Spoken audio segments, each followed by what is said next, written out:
नमस्कार।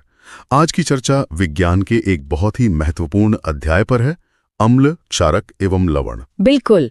हम इस अध्याय के जो परीक्षा उपयोगी और सरल नोट्स हैं, उन्हें एक एक करके समझेंगे। हाँ, हमारा लक्ष्य यही है कि हम अम्ल, क्षारक और लवण की अवधारणाओं, उनके गुणधर्मों और उनकी रासायनिक अभिक्रियाओं को चरण दर चरण समझें। ठीक वैसे ही जैसे एक शिक्षक क्लास में समझाता है। हम हर विषय को पहले शब्दशः पढ़ेंगे, जैसा नोट्स में लिखा है, और फिर उसे आसान भाषा में समझेंगे। तो चलिए शुरू करते हैं। पहली स्लाइड है अम्ल, क्षारक की पहचान और उनके गुणधर्मों के बारे में। सबसे पहले बात करते हैं अम्ल यानी एसिड की। ठीक है, तो नोट्स में पहला बिंदु है स्वाद। ये स्वाद में खट्टे होते हैं। अच्छा, तो अम्ल का सबसे पहला गुण यही है कि इनका स्वाद खट्टा होता है, जैसे नींबू का रस। एकदम सही। अगला बिंदु है लिटमस परीक्षण।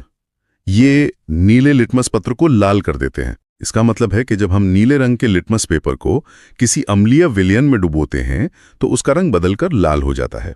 ये अम्ल को पहचानने का एक तरीका हुआ। हाँ, और तीसरा बिंदु सबसे जरूरी है, जलीय विलयन। ये जलीय विलयन में H+ आयन देते हैं।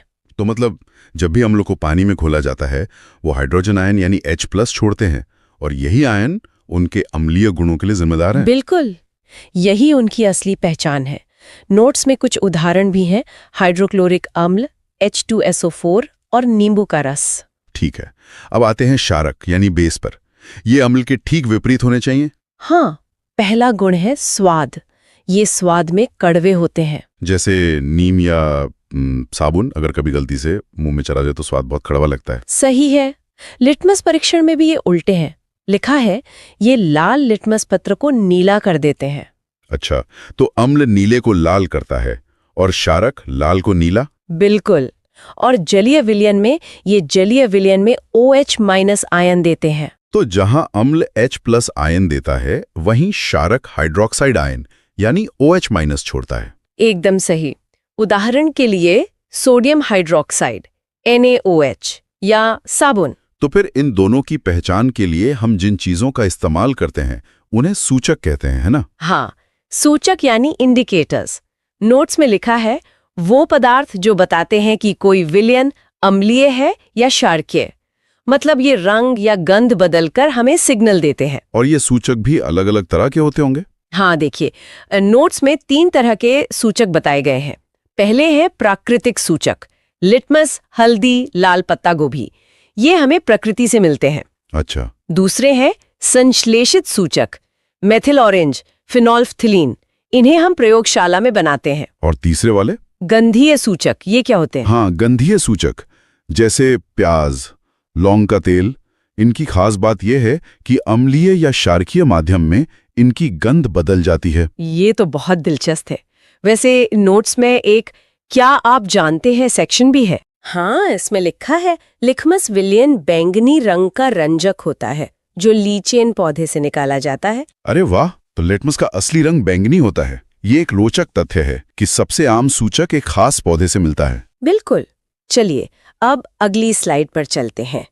यहाँ अम्लों की रासायनिक अभिक्रियाओं के बारे में बताया गया है। ठीक है, तो पहली अभिक्रिया है धातु के साथ। नोट्स में इसका एक सामान्य समीकरण है, अम्ल प्लस धातु प्लस लवण प्लस हाइड्रोजन गैस। मतलब जब कोई अम्ल किसी धातु से अभिक्रिया करता है तो नतीजा होता है एक लवण और साथ में हाइड्रोजन गैस निकलती है। हाँ, इसका एक उदाहरण भी है, ZnS plus H2SO4AQ plus ZnSO4AQ plus H2G। तो जब जिंक धातु को सल्फ्यूरिक अम्ल में डालते हैं तो जिंक सल्फेट नाम का लवण बनता है और हाइड्रोजन गैस के बुलबुले निकलते हैं। सही। और इस हाइड्रोजन गैस का परीक्षण कैसे करते हैं? नोट्स में लिखा है जब जलती हुई मोमबत्ती को गैस के पास लाया जाता है तो यह पॉप, फटफट की ध्वनि के साथ जलती है। हाँ, ये स्कूल में बहुत कराया जाता है। यहाँ चित्र में भी दिखाया गया है कि एक परख नली में जिंक और सल्फ्यूरिक अम्ल की अभिक्रिया हो रही है जिससे गैस निकल रही है। बिल्कुल। और जब इस गैस को जलती मोमबत्ती के पास ले जाया जाता है तो पॉप की आवाज आती है जो साबित करती है कि ये गैस हाइड्रोजन ही है। ठीक है, अब दूसरी अभिक्रिया देखते हैं, धातु कार्बोनेट और हाइड्रोजन कार्बोनेट के साथ। इसका समीकरण है अम्ल प्लस धातु carbonate hydrogen carbonate is equal to लवण प्लस CO2 प्लस जल। अच्छा, तो यहाँ 3 चीजें बनती हैं, लवण, कार्बन डाइऑक्साइड गैस और जल। हाँ, जैसे उदाहरण है Na2CO3S plus 2HClAq is equal to 2NaClAq plus H2OL plus CO2G। मतलब सोडियम कार्बोनेट पर हाइड्रोक्लोरिक अम्ल डालने से सोडियम क्लोराइड यानी साधारण नमक, पानी और कार्बन डाइऑक्साइड गैस बनती है। और इस कार्बन डाइऑक्साइड गैस का भी कोई परीक्षण होता होगा? हाँ, होता है। नोट्स में लिखा है, उत्पन्न CO2 गैस को चूने के पानी CaOH2 से प्रवाहित करने पर पानी दूधिया हो जाता है। अच्छा, और चित्र में भी यही दिखाया गया है। पहली परख नली में अभिक्रिया से CO2 गैस निकल रही है, जिसे एक नली से दूसरी परख नली में भेजा जा रहा है, जिसमें चूने का पानी है। और जैसे ही CO2 गैस चूने के पानी के संपर्क में आती है, वो उसे दूधिया कर देती है। ये CO2 की उपस्थिति का पक्का सबूत है। कमाल है। चलिए अब अम्लों की तीसरी अभिक्रिया पर आते हैं। ये है क्षारक के साथ अभिक्रिया। इसे उदासीनीकरण अभिक्रिया भी कहते हैं। समीकरण है अम्ल प्लस क्षारक लवण प्लस जल। उदासीनीकरण मतलब न्यूट्रलाइजेशन। जब अम्ल और क्षारक आपस में मिलते हैं तो वो एक दूसरे के प्रभाव को खत्म कर देते हैं। बिल्कुल, और बनाते हैं लवण और जल। वो एक दूसरे को न्यूट्रल कर देते हैं, इसीलिए इसका नाम उदासीनीकरण है। चित्र में भी दिखाया है कि कैसे HCl जो कि एक अम्ल है और NaOH जो एक क्षारक है मिलकर NaCl यानी लवण और H2O यानी जल बना रहे हैं। सही। अब चौथी अभिक्रिया है धात्विक ऑक्साइडों के साथ। इसका समीकरण भी कुछ वैसा ही लग रहा है, अम्ल प्लस धात्विक ऑक्साइड लवण प्लस जल बनता है। तो क्या इसका मतलब ये है कि धात्विक ऑक्साइड क्षारक की तरह व्यवहार करते हैं? आपने बिल्कुल सही पकड़ा। नोट्स में यही निष्कर्ष लिखा है।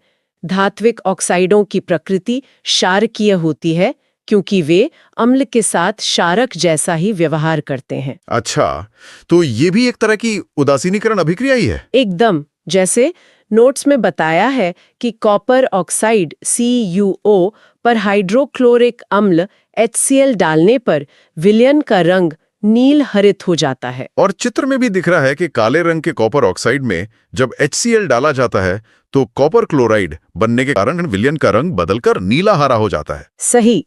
इसका समीकरण है CuOS plus 2HClAq equals to CuCl2Aq plus H2OL। बहुत बढ़िया।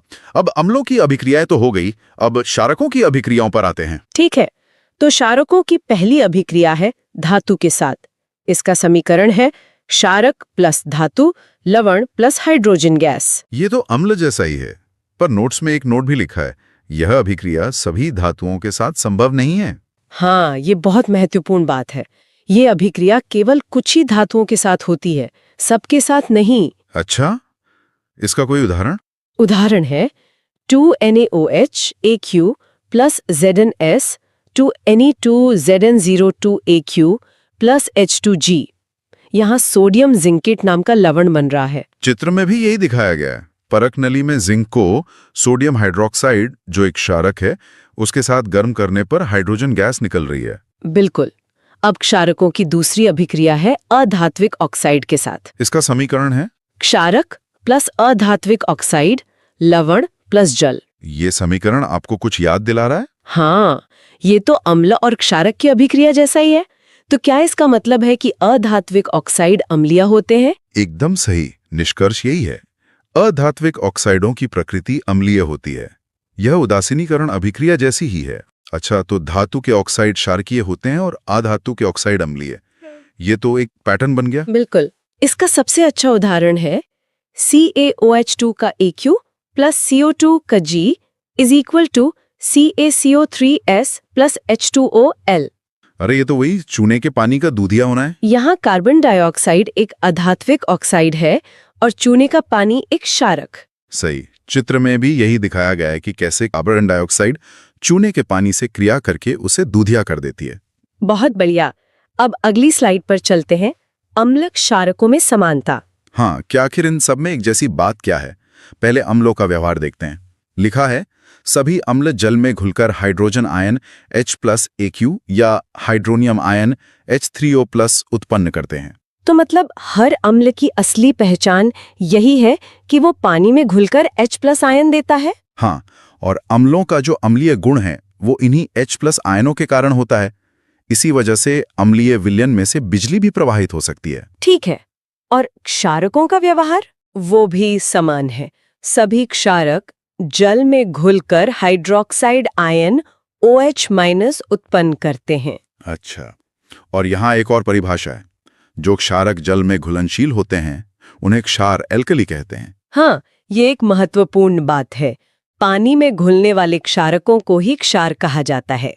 इसी स्लाइड में तनुकरण या डाइल्यूशन के बारे में भी बताया गया है। हाँ, तनुकरण। जल में अम्ल या क्षारक मिलाने पर आयन की सांद्रता H3O+ OH- में प्रति इकाई आयतन में कमी होने की प्रक्रिया को तनुकरण कहते हैं।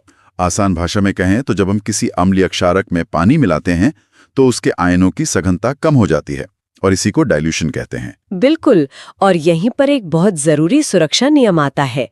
नोट्स में इसे अत्यंत महत्वपूर्ण बताया गया है। क्या है वो? हमेशा अम्ल को धीरे धीरे जल में मिलाना चाहिए, न कि जल को अम्ल में। अच्छा, अम्ल को पानी में, पानी को अम्ल में नहीं, ऐसा क्यों? क्योंकि ये एक ऊष्माक्षेपी प्रक्रिया है, मतलब इसमें से बहुत गर्मी निकलती है।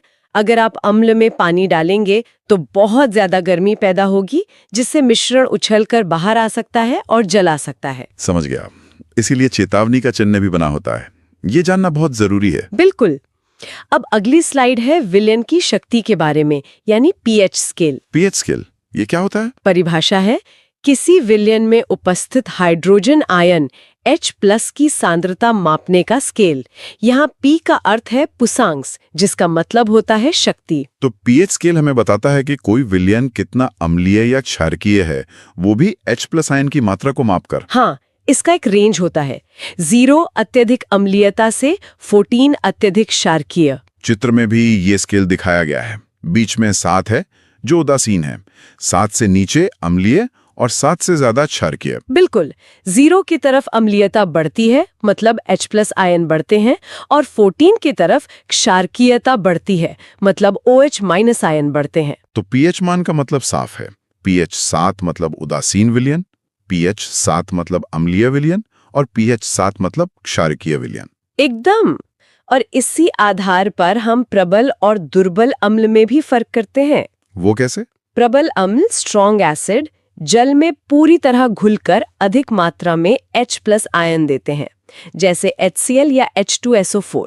तो ये पानी में पूरी तरह टूट जाते हैं और बहुत सारे H+ आयन बनाते हैं। हाँ, और दुर्बल अम्ल वीक एसिड जल में आंशिक रूप से घुलकर कम मात्रा में H+ आयन देते हैं, जैसे सिरके में मौजूद एसिटिक एसिड CH3COOH। अच्छा, तो ये पानी में पूरी तरह नहीं टूटते और कम H+ आयन बनाते हैं। समझ गया। चलिए, अब देखते हैं कि इस पीएच का हमारे दैनिक जीवन में क्या महत्व है। ये तो बहुत दिलचस्प होगा।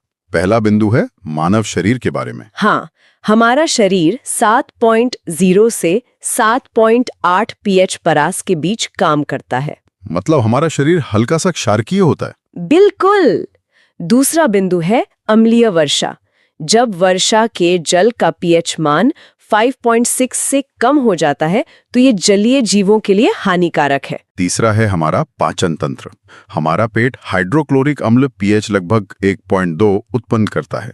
और जब अपच होती है तो हम एंटासिड जैसे दुर्बल क्षारकों का उपयोग करते हैं, ताकि पेट के अतिरिक्त अम्ल को उदासीन किया जा सके। सही है। अगला है दंत क्षय। मुंह का पीएच 5.5 से कम होने पर दांतों का क्षय शुरू हो जाता है और क्षारकीय दंत मंजन इसे रोकने में मदद करता है। करेक्ट।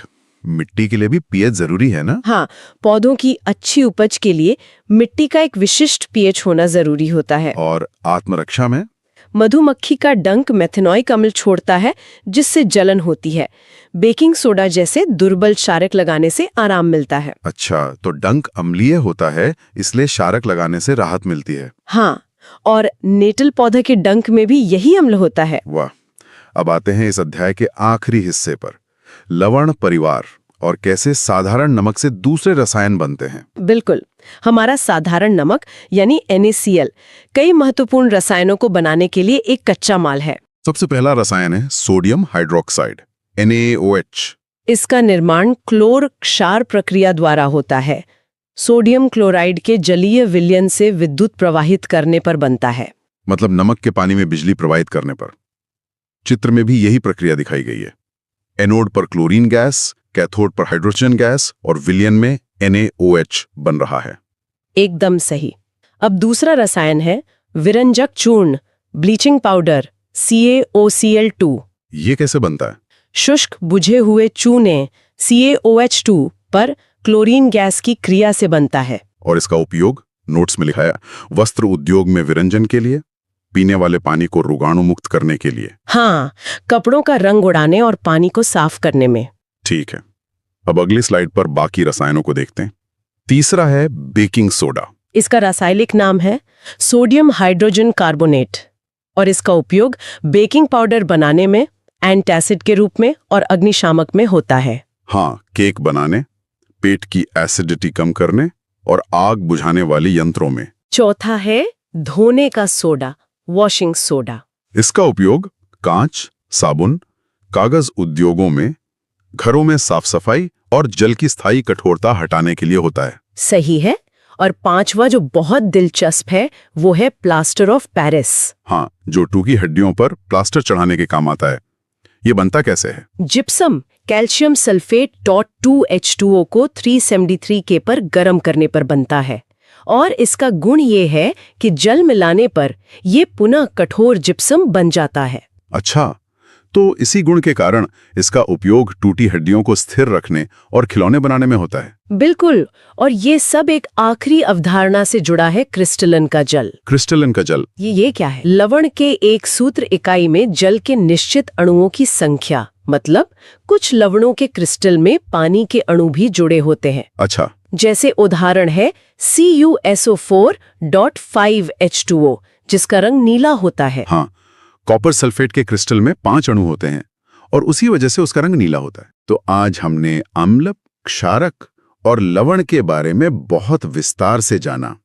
हमने उनके गुणधर्म, अभिक्रियाएं, pH स्केल का महत्व और साधारण नमक से बनने वाले उपयोगी रसायनों के बारे में सीखा। बिल्कुल, ये अध्याय हमें सिखाता है कि रसायन विज्ञान केवल प्रयोगशाला तक ही सीमित नहीं है, बल्कि हमारे दैनिक जीवन का एक अभिन्न अंग है, हमारे पाचन से लेकर घर की सफाई तक।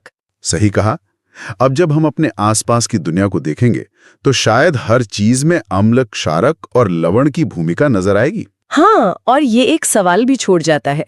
सोचिए और कौन कौन सी दैनिक क्रियाएं हैं जिन्हें अब आप इस नए ज्ञान के दृष्टिकोण से समझ सकते हैं। अगर आप सभी सब्जेक्ट्स के नोट्स चाहते हैं तो वीडियो के डिस्क्रिप्शन बॉक्स को जरूर चेक करें।